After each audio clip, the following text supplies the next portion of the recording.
So a lot of people have been talking online and in forums and in groups and on people's YouTube channels and on my YouTube channel and on Twitch streams and all this and that about the big theory that Sephiroth is some kind of time traveler, or that Aerith is like a time traveling Aerith, or that, you know, something else is happening entirely.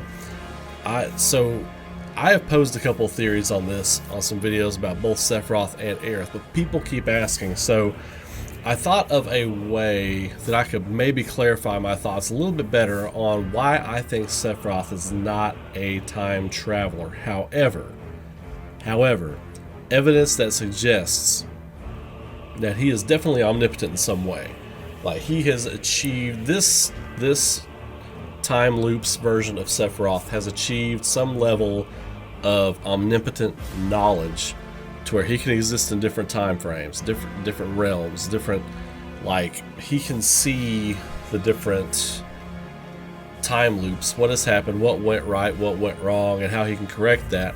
And the edge of creation is going to be a big part of how things play out in game number 2. But real quick, if you haven't subscribed to the channel yet, throw a like on this video if you're into it. Subscribe to the channel. All the support helps me out very much. I appreciate it. So without further ado, let's get into it. So to start with, I'll say the biggest reason that I feel like this Sephiroth is not some kind of future time traveling Sephiroth or whatever is because just think the Advent Children, especially Advent Children Complete.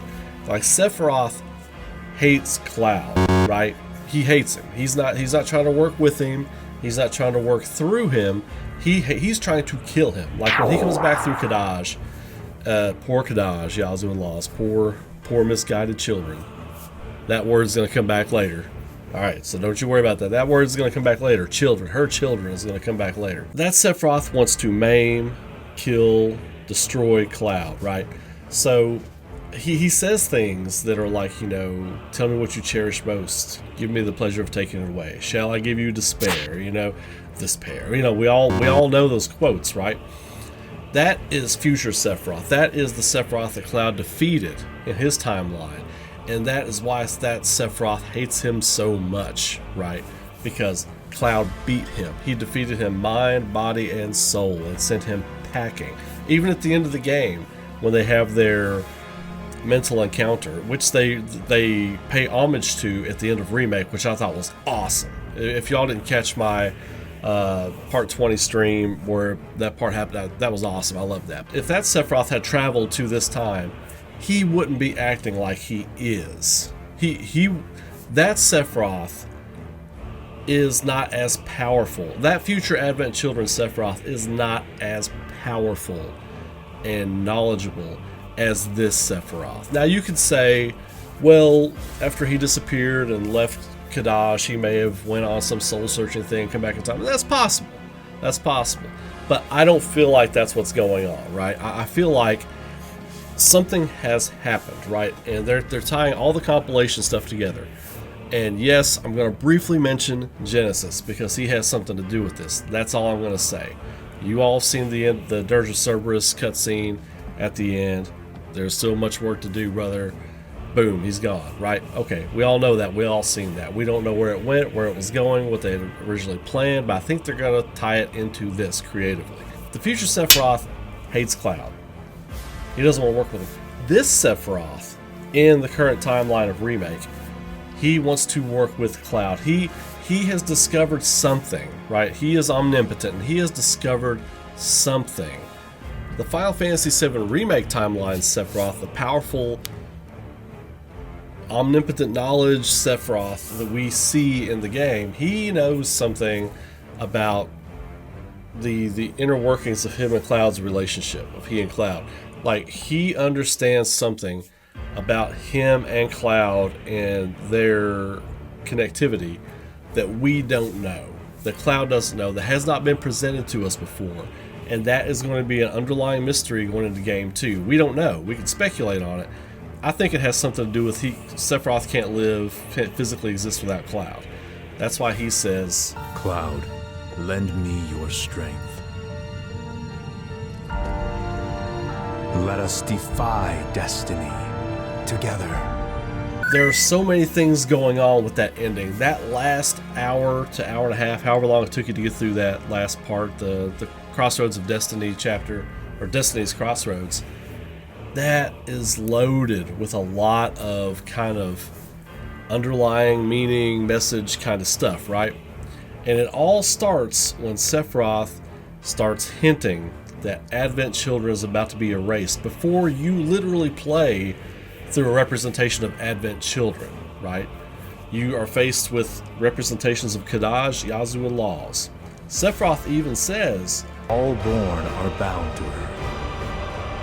Should this world be unmade, so too shall her children. if Destiny were to be unmade, which is what he's trying to trick you into doing, right? So too would her children, the Advent Children. The last chapter of the game takes you through a representation of Advent Children. They even changed the tone and color palette of the game there in the final stages when you battle Sephiroth. When you're going through there, everything's desaturated like it is in Advent Children. That color tone, the color palettes in Advent Children are desaturated, right? That was an artistic decision they made when they made that movie 15, 16 years ago. They intentionally changed the color palette, desaturate the color palette in that final battle sequence to mimic Advent Children. When you come out of that realm, everything is saturated again. Everything has its color and its vibrance and its tone back. Like when they're walking off into the wasteland, everything looks like it did the whole game. The only part that looks different is that part, right? And all the cutscenes that it shows you are... And at first I thought that it was showing you what's going to happen in the future, like what is about to happen to the party. I've since changed my stance on that because every one of those FMVs that it shows are from Advent Children. Every video it shows in those little Cloud holding his head flashbacks, they're all from Advent Children. So the whole game is showing you stuff from Advent Children, what's going to happen. At the end of the game, as you're beating Destiny, Sephiroth tells you, if Destiny were to be unmade, so too would her children. You will unmake Advent Children. You will unmake that evil Sephiroth who is only blindly consumed with killing Cloud and having revenge. You will unmake all of that. And Sephiroth needs that to be unmade. Not only does he need it to be unmade, but this new omnipotent version of Sephiroth needs to have the shackles of Destiny removed so that he can continue with his plan, so that the Whispers won't interfere and he can ultimately use the planet as a vessel to travel the cosmos. So at the end, when it's showing, when you beat the different versions of the Harbingers, or the big Harbinger and the Whispers, it shows the energy circle around their heads. It shows different scenes from Advent Children, and they are being wiped from existence. They're being removed from their memory. It starts with the first scene of Advent Children. Red 13 with his pups running toward the ruined Midgar, or the retaken by the planet Midgar. The first scene, and then it keeps showing scenes, like even the confrontation from Cloud and Sephiroth where they're drawing swords on each other. That's from the opening of Advent Children. Yes, that happened at the end of Final Fantasy VII, but that video is from Advent Children. All those videos represent something that happened in Final Fantasy VII, but they also are all taken from Advent Children. And the whole Destiny's Crossroads chapter, it's all that realm that you are taken to. I believe that is the realm in which the Whispers kind of reside, like a realm between realms, right? Sephiroth has new powers that we have no idea what they are. Like that Genova version of Sephiroth, because the Sephiroth Prime can't physically exist in the world right now. His body is actually in the Northern Crater. He is inhabiting, his essence, his soul, his knowledge or whatever is inhabiting all these different experiment subjects, right? That's every physical version of Sephiroth you see in the game that isn't just a hallucination from Cloud or Cloud's mind being messed up. Those are physical manifestations from the Genova Project, right?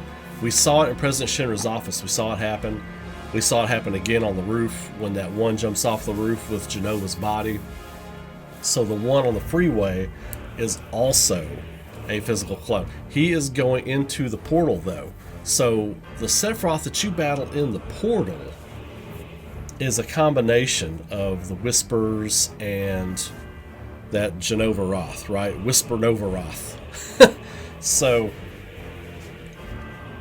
basically what it all comes down to is Sephiroth and the Whispers. He's manipulating the planet and the Whispers, and he's throwing everything at Cloud and company. This is to destroy the Whispers, and this isn't because Sephiroth is from the future. It's because he has knowledge of the future. He's not time traveling. There's no time traveling happening here. I am 100% certain. If it comes out and I'm wrong, then I'll be the first one to admit that I'm wrong, right? But he is not from the future. He is not time traveling. Aerith is not time traveling. Nobody's time traveling. Even Zack, the thing with Zack that happens, everybody's like, oh, it's gonna be a different timeline, they're gonna converge. No, I don't think they're gonna write the story that way. That is way too convoluted, that is way too messy, and that is honestly, I don't like that direction. I think that's kind of lazy. I think what is happening is I think the planet rewrote the bit with Zack. They're rewriting how things happened. They're rewriting history. They're rewriting the past, right? Sephiroth can't do that without the planet's knowledge, so he is tricking things into happening right now. But for him to not have to trick things anymore, he has to get rid of the Whispers. He has to get rid of the cries of the planet. That's what they are. He has to get rid of them. So we go through the different stages of Advent Children, roughly, right? You have encounters with Kadaj, Yazoo, and Laws on numerous occasions, right? So the first time you fight Kadaj, Yazoo, and Laws, it's the three of them together. Then they separate them, right? They separate Yazoo and Laws' depictions, right? And then when the freeway cracks, right? Because there's the cool scene with Kadaj and Laws coming after Cloud and fighting him on the freeway or whatever. Then you have to fight the Kadaj or Yazoo and Laws, yeah, I'm getting confused. But you have to fight the Kadaj version by himself. And then when they all three come back together, then they form Bahamut, which Laws or Kadaj summons Bahamut. So it's taking you through the different stages of Advent Children. Most notably, Advent Children Complete. And here's why it's Advent Children Complete. Because, when all the stuff starts to happen and, you beat them, you beat the Harbinger of Fate, the big mighty Whisper and everything. And then Sephiroth comes out, you see Meteor, you see the representation of the black materia, everything fades away because that's how 7 ends, right? Everything fades away, and then it's the clouds parting, and Sephiroth hanging up underneath the clouds, just like in Advent Children, how him and Cloud's battle starts. And then you get all the destruction, all the stuff falling, all the swords cutting through building pieces and all that kind of stuff. You get all that spectacle. And then it's Cloud and Sephiroth one-on-one, right? And then the other party members come in. That's not Advent Children, but you start the battle with Sephiroth, he doesn't have the wing, right? When he kicks it up a notch and he really starts trying to come at you, he grows the wing, just like in Advent Children Complete. And then you eventually beat him, right? So, and the whole thing with the meteor, the thing in the sky or whatever, and then it fades out and whatever, I think that is just another representation of Meteor in the end of Remake, or the end of 7 OG. But basically, it takes you through the stages of Advent Children, and then when you go and you finish off Sephiroth and the Whispers, Whisper Nova Roth, when you finish them off and you deal the final blow, that bright light that's starting to consume Cloud right there, if you notice, the Whispers all disperse, they start to fade away, then the light happens, right? You've defeated Destiny. That light is the explosion that Zack sees in his time. I think Destiny is using Zack as their ace in the hole, and they rewrote history all the way up to that point until that happens. That's going to be the ace in the hole. But anyway, Sephiroth then brings Cloud into his own subconscious. Cloud is sitting there kneeling with his sword physically the whole time. You don't see it, but he doesn't disappear, right? We also don't know how everybody got back to where I guess the temporal layer just fades away, right? And they're standing where they were when they would have walked into the portal. I guess something like that. Well, we don't know what happened, but Cloud is physically standing there, kneeling down after hitting the killing blow. He probably gets right up. Mentally, that whole thing with Sephiroth, where they're talking to each other, Sephiroth is breaking down his plan. This scene right here, that happens like that. That happens like, then he gets up.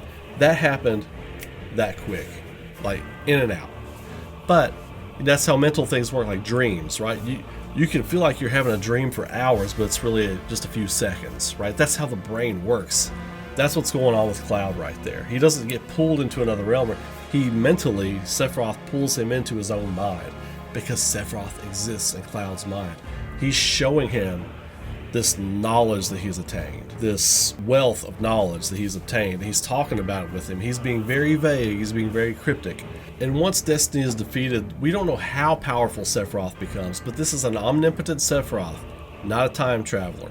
When the planet is trying to talk to Cloud again, because every time Cloud gets those little headaches, I feel like it's the planet trying to communicate with Cloud. But Cloud, he's not like a true ancient, so he doesn't know how to take it. There, when Cloud is pulled into his own mind to treat with Sephiroth, the planet tries to warn him about what's going on. He puts his hand on his head. Sephiroth pulls his hand away from his head and says,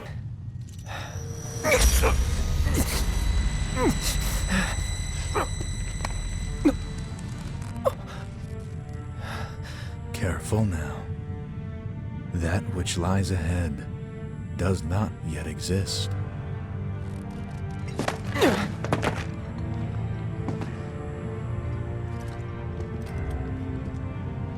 Our world will become a part of it one day, but I will not end.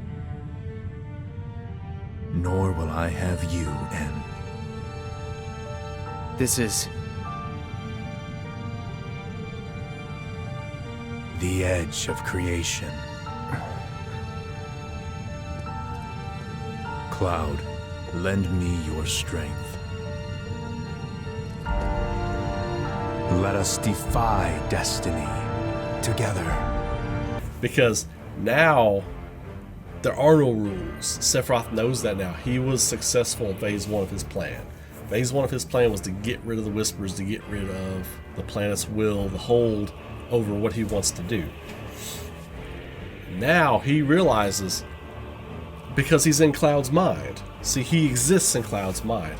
He knows when the planet is trying to talk to Cloud. He knows when that stuff's happening. Now it's representing that Sephiroth is stronger than the planet, because Cloud goes to hold his head and Sephiroth grabs his arm, and that's such an important shot right there. That's such an important moment. That might be the most important moment in the game right there, when Cloud goes to hold his head, a precedent that the narrative has set up the entire time. It's the entire time this precedent has been set up by the game, by the creators, to say, hey, this is an important moment whenever Cloud holds his head, right? Sephiroth keeps him from doing it. He's like, careful now. You know, that which lies ahead does not yet exist. So when he says that, he's gloating. He's basically just saying, you know, hey, we don't know what to expect now. I have seen everything that was supposed to happen. Now we don't know how this plays out. But he does say, but our world will become a part of it someday. One day, someday, whatever it was. That's saying this is just a time loop. This is a time loop, but now Sephiroth has set the precedent that Destiny can be defeated in a time loop. It doesn't stop the fact that everything will end someday. That's Sephiroth is he's acknowledging that. He's like, this is the edge of creation. Our world's going to become a part of it someday, but now we don't know what's going to happen, because I manipulated you into killing the Whispers and releasing the shackles of fate on me. But Sephiroth has further plans for Cloud. He asks, lend me your strength. Together, let's defy destiny. You know, he keeps talking about that because phase 1 of his plan is complete. So I'll leave you all with that. I'll leave you all with that. I think Sephiroth has like all kinds of crazy new powers. He is godlike now. He's omnipotent. He is crazy powerful. His knowledge is going to be exceeded probably by no one, right? But that's also why I think Genesis is going to play a role in the next game, because we saw him at the end of the Dirge of Cerberus cutscene, right? The secret cutscene. You get the G files, all that kind of stuff. There will be something going on where Genesis relayed to Sephiroth this knowledge in the live stream, communicated with him, treated with him, right? Something like that will have happened, and Sephiroth, when he has mastery of this knowledge and has his new plan in place, he's gonna cast Genesis out. He's gonna double cross him, you know. So I think that's what's going on. But anyway, as always, let me know in the comments what you think. Throw your theories down there. If you think I'm right on, if you think I'm way off base, if you think I'm a kook, if you think I got it, whatever, man. Just let me know. Post your comments below. Like I said, throw a like on the video, subscribe to the channel, helps a ton. Appreciate you all so much. And I was excited to do this video for you all. I got to thinking about this the other day, and I was like, oh man, you know what? We need to talk about this time travel / omnipotent God thing, because I think, you know, they go hand in hand, but I don't think that future Sephiroth is the Sephiroth we're seeing. Advent Children Sephiroth is not the Sephiroth we're seeing now, because they're two totally different personalities. Two totally different personalities. So, anyway, let me know what y'all thought about that. I'll catch you all in the next video. Keep rocking, be safe out there, be good to each other. I'll see you in the next video.